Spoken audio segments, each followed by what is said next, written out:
આવડા લોકોએ બંધ કરી દીધું. બોલો.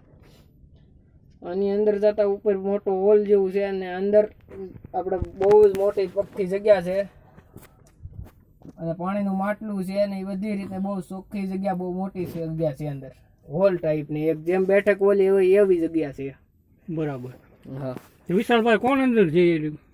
અંદર અવસળનાથ બાપુ રહે છે એમ કહેવાય છે, પણ અંદર જે ભાઈ ગયા હતા એ કહે છે, અમારા એક સંબંધી ભાઈ અંદર ગયા હતા ને એ કહે છે કે અંદર બહુ મોટી જગ્યા છે. અહીંથી જાતા પેલા 2 વળાંક આવે છે ચડવામાં અને પછી હરખું જવાય છે અંદર.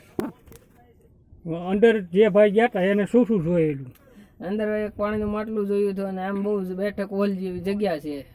બીજું કોક સંત અંદર હશે તો એ કઈ ખબર નથી, પણ કહે છે કે અવસળનાથ બાપુની ગ્રુપ. બરાબર. ત્યાર પછી આગળ જવા માટેનું સાહસ ન થયું? નહીં, પછી નથી. અને હિંમત હોય તો જ અંદર જવાનું સાહસ થાય છે. બરાબર છે. અંદર કેમ કે ક્યારેક સામું જનાવર બનાવર આવતું હોય, કોઈ એરું છે, અજગર છે એવું, એટલે માણસ સાહસ નથી કરતા.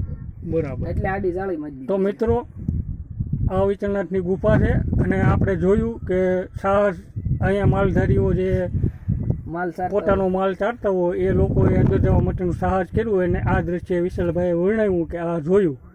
તો મિત્રો, સત નમન છે